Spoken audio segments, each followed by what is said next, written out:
Viewers, இன்றைக்கி வந்து நான் லஞ்சு செய்யலை. நாங்கள் வந்து கோயிலுக்கு போயிட்டு வந்தோம்.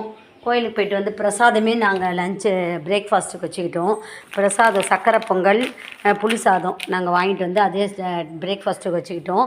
இன்றைக்கி நான் வந்து லஞ்சு செய்யலை. ஏன்னா நான் வந்து ஹால் க்ளீன் பண்ணணும். அதாவது லிவிங் ஏரியா. அது லிவிங் ஏரியான்றது ரொம்ப முக்கியமானது. வீட்டிலையே யார் வந்தாலும் நம்ம வீட்டில் மெயினில் ஹாலில் தான் வந்து உட்காருவாங்க. அந்த ஹால் வந்து கொஞ்சம் க்ளீனாக இருந்தால் தான் நல்லாயிருக்கும். இது வந்து பொங்கல் க்ளீனிங் ஒர்க்கு தான். இது செய்யணுன்றதுக்காக நான் வந்து இன்றைக்கி லஞ்சை செய்யலை. நான் நைட்டே வந்து சாப்பாடு நிறைய செஞ்சு வச்சுட்டேன். இந்த பாருங்க, மண் சட்டி பழைய சோறு மண் சட்டியில் தான் வச்சுருக்கேன். இதை வந்து நாங்கள் ஆஃப்டர்நூன் லஞ்சுக்கு இதை சாப்பிட்டுப்போம். அதனால் நான் வந்து ஹால் க்ளீன் பண்ணுற வேலையில் இருக்கனால நான் வந்து லஞ்சும் உருளைக்கிழங்கு மட்டும் செய்வேன்.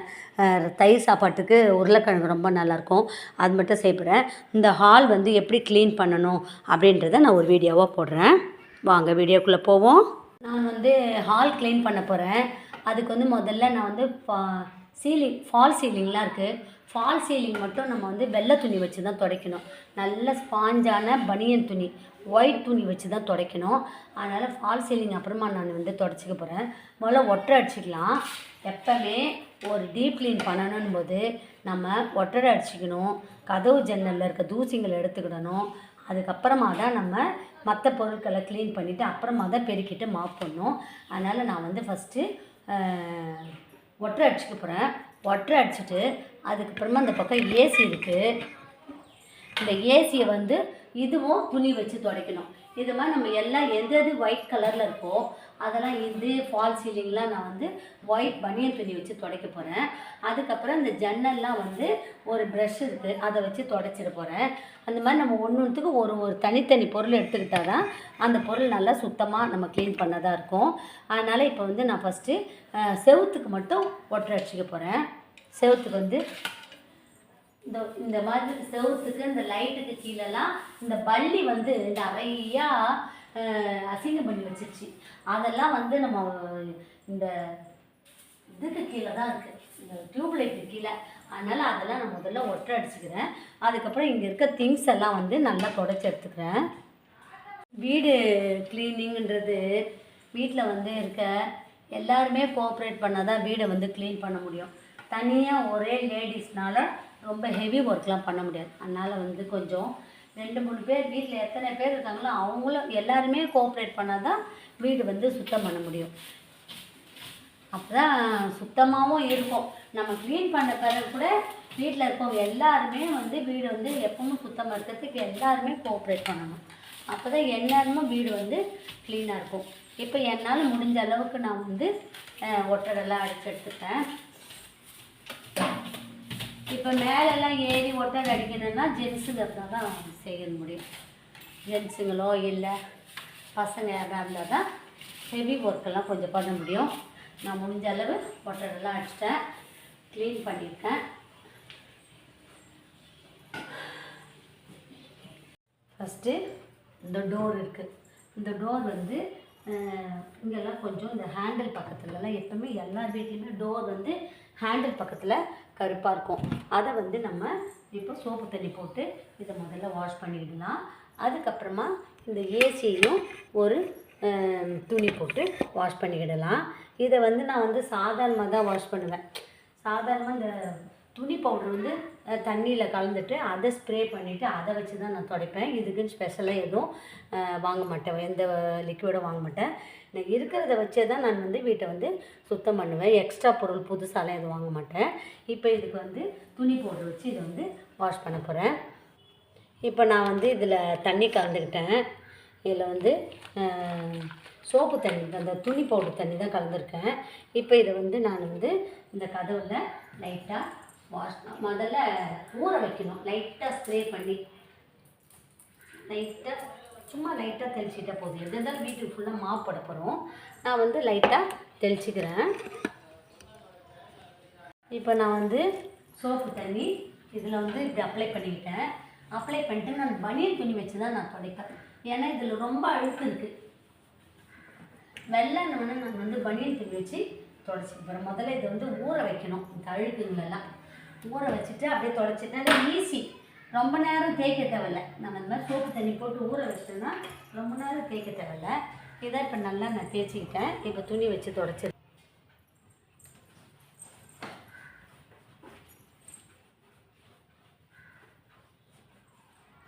இந்த மாதிரி நம்ம தொடச்சிக்கணும். இப்போ கதவு வந்து பளிச்சுன்னு ஆகிடும். அடுத்தது ஏசி. எந்த ரூமுக்கு முக்கியத்துவம் கொடுக்குறோமோ இல்லை, நாங்கள் ஹாலுக்கு ரொம்ப முக்கியத்துவம் கொடுப்போம். நாங்கள் வந்து ஹால் வந்து அதாவது லிவிங் ஏரியா வந்து ரொம்ப அழகாக இருக்கணும், டெக்கரேஷனாக இருக்கணும் அப்படின்ட்டு நாங்கள் வந்து அதுக்கு வந்து ரொம்ப முக்கியத்துவம் கொடுப்போம். அதனாலே நாங்கள் வந்து எல்லாம் ஒயிட் கலராகவே வச்சுருப்போம். ஹாலில் டோரு எந்த பொருள் வாங்கினாலும் கொஞ்சம் ஒயிட் கலர் வர மாதிரி தான் வாங்குவோம். எனக்கு ஹால் வந்து டெக்கரேஷனாக வச்சுருக்கிறது ரொம்ப பிடிக்கும்.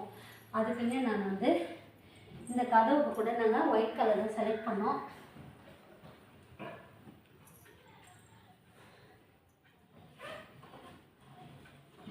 இப்போ ஓரளவு நான் இதில் இந்த கதவுக்கெல்லாம் மஞ்சள் குங்குமம்லாம் வைக்க மாட்டோம்.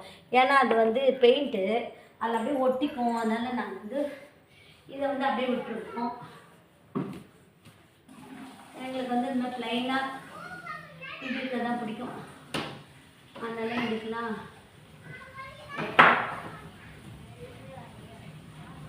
சாமி மட்டும்தான். எனக்கு கதவு இந்த மாதிரி ஒயிட்டாக இருக்கிறது ரொம்ப பிடிக்கும். அதனால தான் இந்த அழுக்கெல்லாம் இப்போ எடுத்துட்டேன் பாருங்க.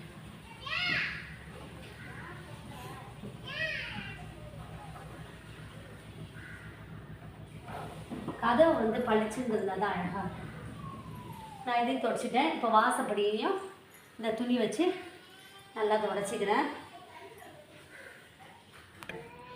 ஏசியோட சுவிட்சு பாக்ஸ் கூட கருப்பாயிடுச்சு. அது கூட தொடச்சாதான் நல்லாயிருக்கும். இந்த பனியன் துணி வச்சு நான் தொடச்சிக்கிறேன்.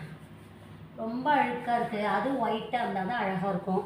அதனால் நான் அதையும் தொடச்சிக்கிறேன். அதில் இருக்க தூசிகளையும் எடுத்துட்டேன். இப்போ இப்போ எப்படி பளிச்சுன்னு ஆயிடுச்சு. அது உள்ளே அவ்வளோ அழுக்கு இருக்குது. அதுமாதிரி இப்போ ஏசியும் நான் அந்த துணி வச்சே தொடச்சிக்க போகிறேன். அப்போ தான் நல்லாயிருக்கும். நான் இந்த மாதிரி வேலை செய்யணுன்னே லஞ்சு செய்யறத ஸ்கிப் பண்ணிட்டேன். லஞ்சு பண்ணணுன்ற ஞாபகமே வரல. எப்போயுமே நம்ம ஏசி ரிமோட்டை வந்து இந்த சுவிட்ச் பாக்ஸ் மேலேயே வச்சுருங்க. அப்போ தான் ஏசி ரிமோட்டில் காணாமல் போகுது. இல்லைன்னா அதை வந்து அடிக்கடி நம்ம தேடணுமா இருக்கும். அடுத்தது ஏசியும் நான் வந்து இது மாதிரி க்ளீன் பண்ணிட்டேன். ஏசியும் நல்லா தொடச்சிட்டேன். க்ளீன் ஆகிடுச்சு. ஒயிட் பெயிண்ட் தான் கொடுத்துருக்கோம். அதையும் அப்படியே தொடச்சிக்கிறேன். ஜன்னல் கண்ணாடி எல்லாம் தொடச்சிக்கிறோம். இப்போ இந்த இன்வெர்ட்டர்லாம் வந்து இது இருக்கிற இடம் வந்து ஜென்ஸுங்க தான் க்ளீன் பண்ண முடியும். அதனால் என்னால் முடியாது. அதனால் அவங்க வந்து ஒன்று க்ளீன் பண்ணுறதுக்கிட்ட அதை விட்டுட்டேன். அதுவும் கொஞ்ச நேரத்தில் க்ளீன் பண்ணுவோம். அந்த கேமராலாம் அவங்க வந்து தான் பண்ணணும். மேலே இருக்கிறதெல்லாம் அவங்க பண்ணணும்.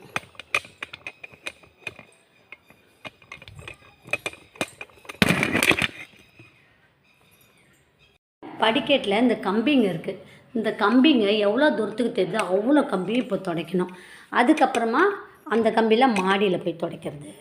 இப்போ நான் எவ்வளோ தூரத்துக்கு எட்டுதோ அவ்வளோ கம்பியையும் துடைக்கணும். அப்போ தான் இது வந்து பளபளன்னு இருக்கும். நாங்கள் வந்து அடிக்கடி துடைக்கிறதுனால தான் கம்பி வந்து பளபளன்னு இருக்குது. இது ரொம்ப ஹெவி ஒர்க்கு கிடையாது. இப்போ அந்த கம்பிகளையும் நான் துடைச்சிட்டேன். இந்த துணி வச்சு நான் எல்லாத்தையும் துடைச்சிட்டேன். இதில் வந்து அழுக்கே இல்லை.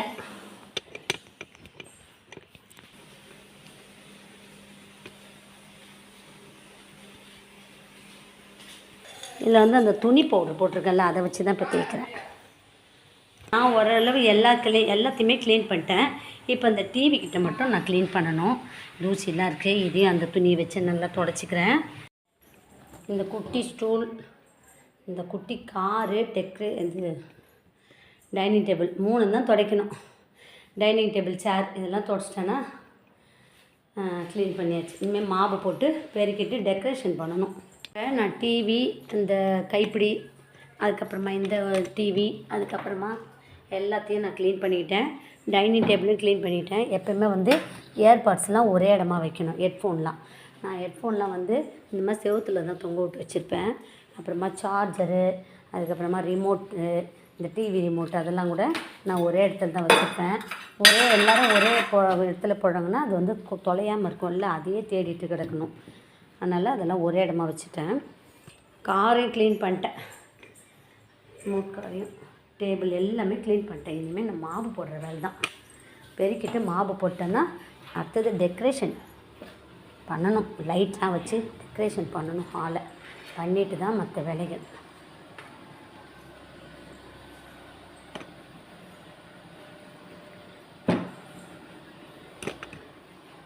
எங்கள் காரும் ஒயிட் கலர். ஃப்ளவர் வாஷை க்ளீன் பண்ணணும். ரொம்ப அழுக்காக இருக்குது. சோப்பு தண்ணியில் போட்டு ஊற வைக்க போகிறேன். முதல்ல சோப்பு தண்ணியில் ஊற வச்சு இதை நல்லா வாஷ் பண்ணேன்னா இது நல்லா சுத்தமாயிடும்.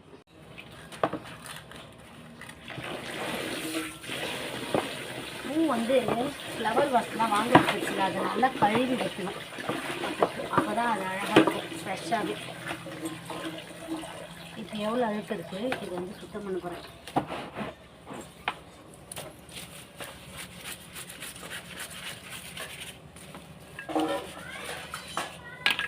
நல்லா பளிச்சுன்னு ஆகிடும். நல்லா தேய்ச்சிட்டேன். இப்போ அலசிட்டு கழுவிட்டு காய வைக்கணும்.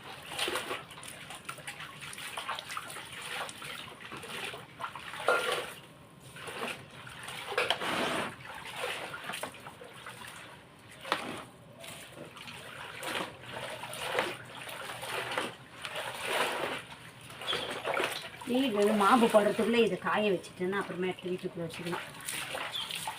சுத்தமாகிடுச்சு. இப்போ ஃப்ளவர் நான் வந்து வீடு ஃபுல்லாக இப்போ ஒட்டரை அடித்து எல்லா திங்ஸையும் சோப்பு தண்ணி போட்டு கழுவி தொடச்சி நீட் பண்ணி வச்சுட்டேன்.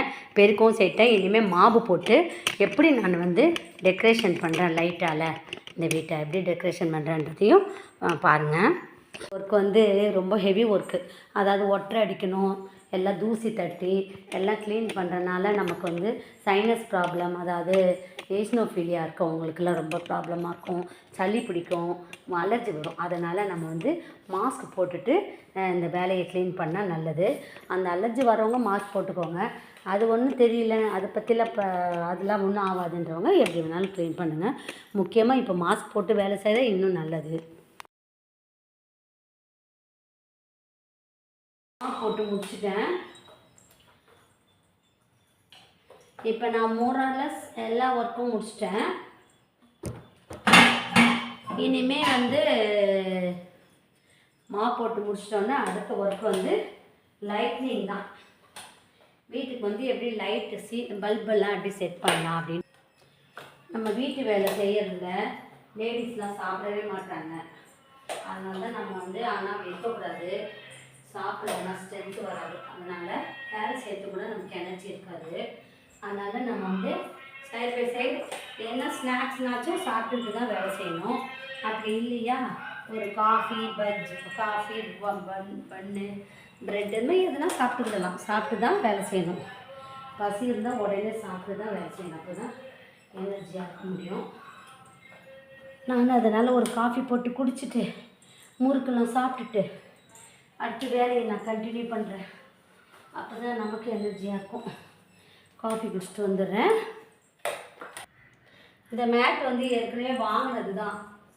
மழைனால நாங்கள் எடுத்து வச்சுட்டு இருந்தோம். இப்போ ரெய்னி சீசன்லாம் முடிஞ்சிச்சு. அதனால் பொங்கல் டெக்கரேஷன் பண்ணுறதுல, பொங்கல் க்ளீனிங்கில் நான் இதை எடுத்து போட்டுக்கிறேன். ஏன்னா ரிலேஷனில் வருவாங்க. அதனால் வீட்டுக்கு வந்து நான் இந்த மேட் மட்டும் போட்டுக்கிறேன்.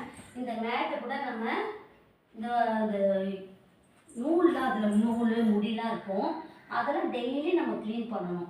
அப்போ தான் அந்த மேட்டு பார்க்க அழகாக இருக்கும். அது எப்படி மேட் வந்து எப்படி க்ளீன் பண்ணணுன்றது ஒரு வீடியோ போடுறேன். Easy method. மேட் வச்சோடனே கட்டாயமாக அதில் ஒரு சின்ன சின்ன தூசிகள்லாம் வரும். அது தொடக்கத்துலலாம் வராது. அதனால் அது எப்படி க்ளீன் பண்ணணுன்றதை நான் ஒரு வீடியோவை போடுறேன். நான் இங்கே மேட் வச்சுக்கிறேன். இல்லை காரை நிறுத்திட்டு நான் வந்து அதில் பல்பை செட் பண்ணியிருக்கேன். அது வந்து கொஞ்சம் அழகாக இருக்கும்.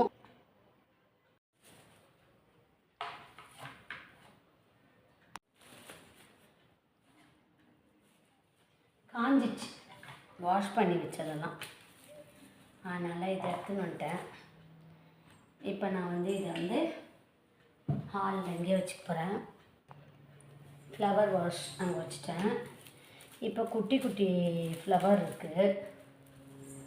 இப்போ இதை வந்து நான் ஒரு குட்டி பாட்டில் போட்டு வச்சுக்க போகிறேன்.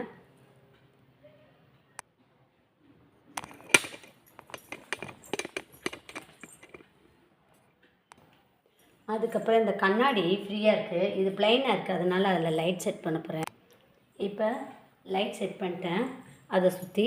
இப்போ நான் லைட் ஆஃப் பண்ணி காமிச்சா உங்களுக்கு நல்லா தெரியும். இப்போ லைட் ஆஃப் பண்ணி காமிக்கிறேன். நான் வந்து கண்ணாடிக்கு லைட் செட் பண்ணது உங்களுக்கு இருட்டானா தெரியும். அதுக்கப்புறம் நான் ஸ்க்ரீனில் கூட மாற்றிட்டேன். லைட்டு எல்லாம் கண்ணாடிக்கு லைட்டு ஹாலில் இருக்க கண்ணாடிக்கு லைட் செட் பண்ணிட்டேன். அதுக்கப்புறம் நான் ஸ்க்ரீன் இப்போ மாற்றி வச்சேன். இந்த மாதிரி நம்ம ஹாலில் லைட் செட் பண்ணும்போது அந்த கண்ணாடி பார்க்க அழகாக இருக்குது. அதுக்கப்புறம் நான் ஸ்க்ரீனில் கூட ஒரு ப்ளூ ஒயிட் அந்த காம்போவில் நான் வந்து ஸ்க்ரீன் போட்டு வச்சுருக்கேன். உங்களுக்கு இப்போ தெரியும் பாருங்கள். நான் வந்து ஃபுல் க்ளீனிங் ஒர்க் முடிச்சிட்டேன் ஹால். இப்போ அந்த லைட்டு தெரியணுன்றதுக்காகவே நான் வந்து இந்த லைட் ஆஃப் பண்ணி வச்சுருக்கேன். இதில் கண்ணாடியில் தெரியணுன்றதுக்காக. அதுக்கப்புறமா இது எல்லாமே அழகாக நான் எனக்கு தெரிஞ்ச அளவில் நான் வந்து டெக்கரேஷன் பண்ணியிருக்கேன். இதை பாருங்கள். இதெல்லாம் நைட்டு நம்ம லைட்டெல்லாம் ஆஃப் பண்ணிட்டு பார்க்கும்போது ரொம்ப அழகாக இருக்கும். எல்லா ரூமுமே நான் வந்து பொங்கல் க்ளீனிங் முடிச்சிருக்கேன். எல்லா ரூமும் க்ளீன் பண்ணிட்டேன். இனிமேல் நான் வந்து வெளியில் போர்ட்டிகோ கொஞ்சம் க்ளீன் பண்ணணும். எல்லா கிச்சன் எல்லாமே க்ளீன் பண்ணிட்டேன். பொங்கல் க்ளீனிங் வீட்டை பொறுத்த வரைக்கும் ஓவர். இனிமேல் நம்ம போர்ட்டிகோவும் நான் அலுமினிய பாத்திரங்கள் கொஞ்சம் நிறையா இருக்குது, அதெல்லாம் வந்து எப்படி கழுவுறது அப்படின்ட்டு நான் ஒரு டிப்ஸு போடுறேன், ஒரு வீடியோ போடுறேன். உங்களுக்கு இந்த க்ளீனிங் ஒர்க் பிடிச்சதுன்னா சேனலை லைக் பண்ணுங்கள், ஷேர் பண்ணுங்கள், சப்ஸ்கிரைப் பண்ணுங்கள். இப்போ பாருங்கள், வீடு வெளிச்சத்தில் நான் வந்து எனக்கு முடிஞ்ச அளவு எனக்கு தெரிஞ்ச அளவு டெக்கரேஷன் பண்ணி வச்சுருக்கேன்.